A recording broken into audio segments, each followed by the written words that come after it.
Welcome to another episode of Erik Wait Whiskey Studies, and in this video, going to do a head-to-head between the Glenfiddich 12-year-old single malt Scotch whiskey and the Glenlivet 12-year-old single malt Scotch whiskey. Now, I think this is a really good head-to-head because both of these are 12 years old. Both are bottled at 40% alcohol by volume.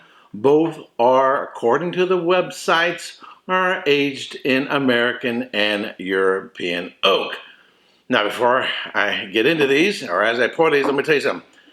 Those notes mean absolutely nothing. Saying it's aged in American oak and a European oak doesn't tell me jack diddly. You might as well just tell me they were aged in cask made from trees. It's stupid. And there's a person out there, I'm not going to name his name because it'll get me in trouble. I've seen him in videos. He's written lots of books. And I've seen him in videos. And he's looking at a glass and he goes, oh, by the color, it's, aged in American oak. BS. BS. How in the hell did anybody, publish a book of yours if you're spouting off that nonsense? Let me tell you something.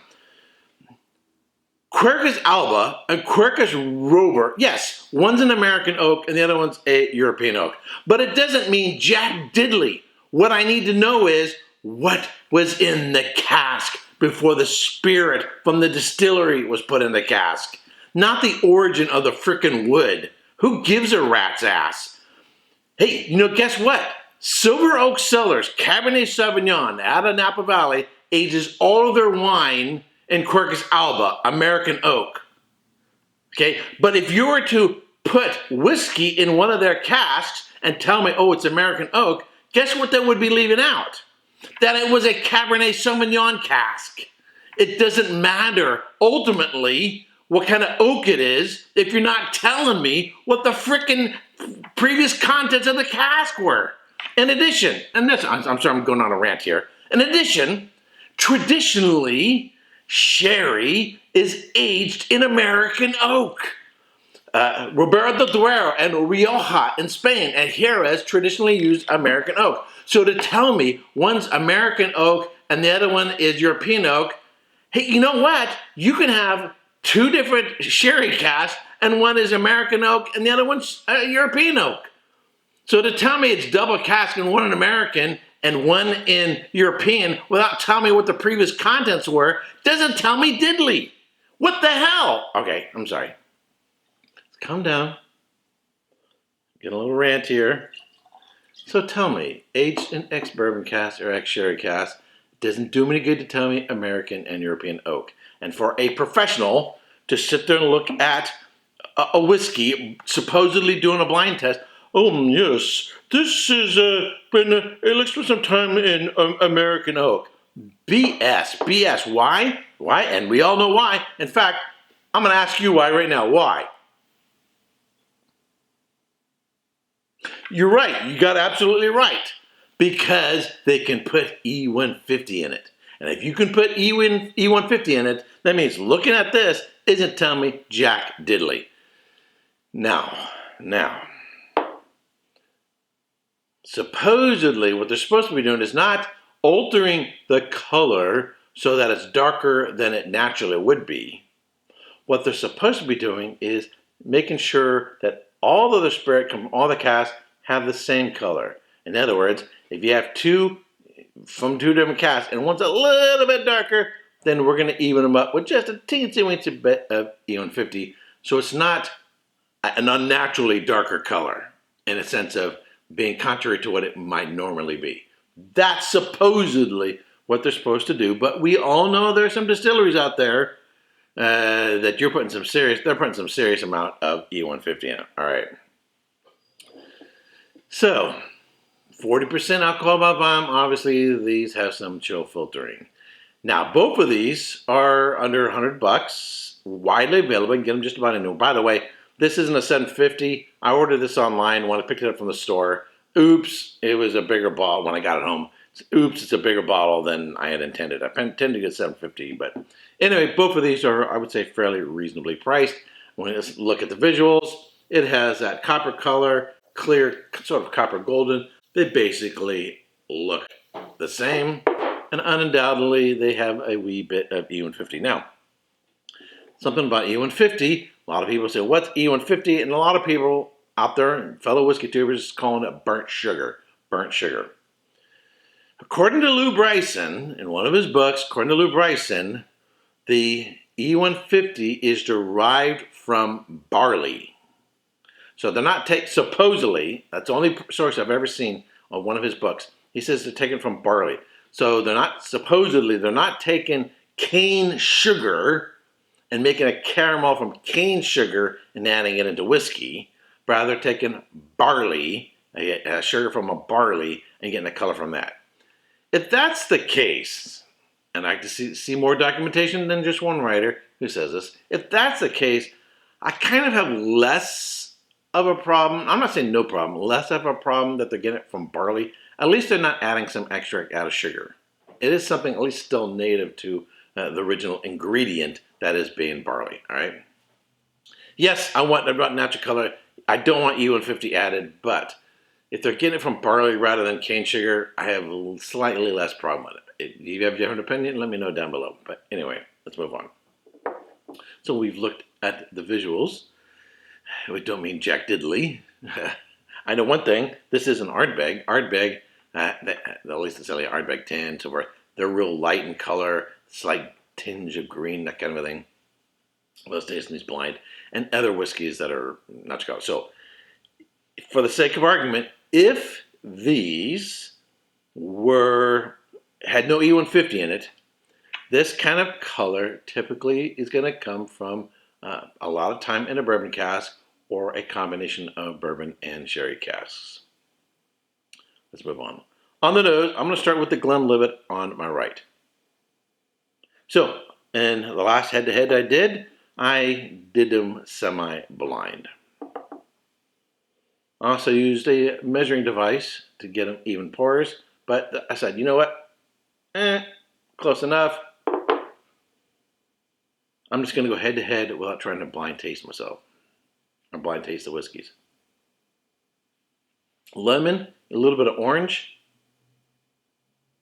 In fact, it's mostly lemon and orange. A little bit of apple, hints of honey. Get a little of that maltiness going on in there. Some floral notes. The Glenfiddich. It's not as intense. The Glenlivet pops up out of the glass a lot more. It's more of a intense aromas. A little bit more on the apple and pear, but I do get some citrus. A little bit of a honey there.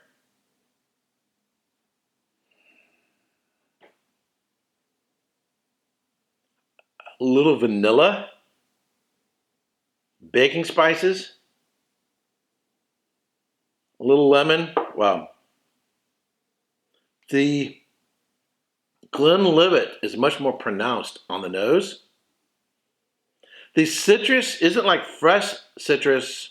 It's more like a citrus powder. If you're going to make a lemonade or orange tang or something like that, and you open it up and you get maybe a little bit of that powder so it puffs out of the container, you get something like that. Or back when I was a kid, I don't know, I have to make Kool-Aid still. You used to get Kool-Aid in the packets and you would add sugar to it. Kind of like that. Or a lemon, those tart lemon candies, orange tart, you know, the tart candies.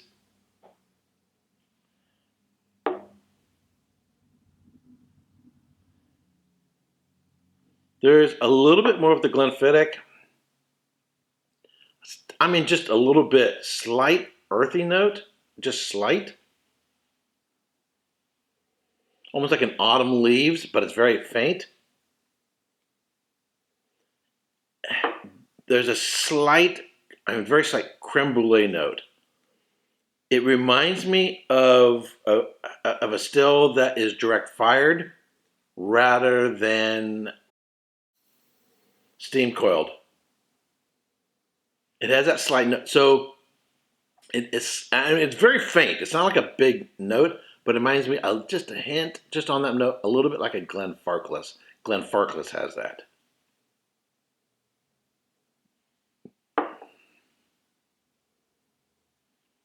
On the palate,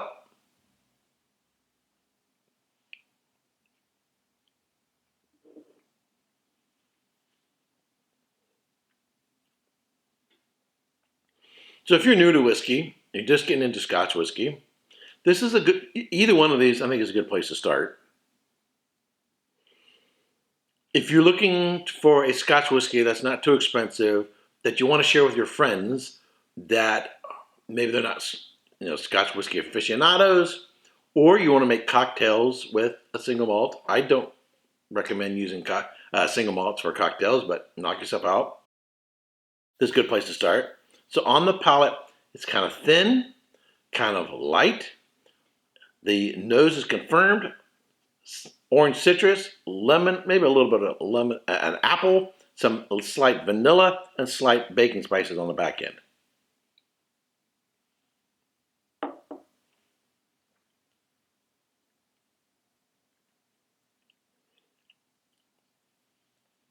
And that cereal, grainy, biscuity malt character shows up on the back end. Pretty much the same on the front, in the middle, and into the finish. Drink a little bit of water.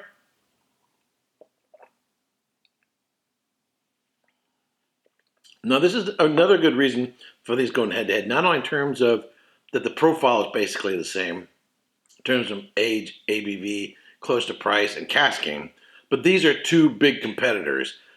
These compete, Glenlivet and Glenfiddich compete against each other, kind of like Pepsi and Coca-Cola, out there in the market. The Glenfiddich,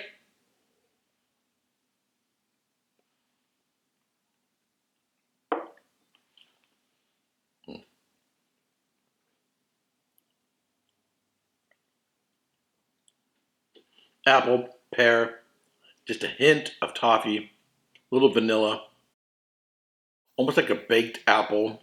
Yes, it has citrus, but not as much as the Glenlivet. And that character that reminds me of a direct fire still, it's like a slight creme brulee character is in there. The mouthfeel, even though they're both at 40, slightly, and again, these are just minor notes. This isn't like a huge difference. Slightly, a little bit more viscous, slightly more feel to it. Transitions are moderate from the front and the middle into the finish. Both of them have a decent length finish, not super long, just sort of moderate. These are really two different whiskeys, and the profiles look similar. The Glenlivet is much more citrus, orange and lemon. The Glenfiddich is much more that slight baked apple, slight creme brulee.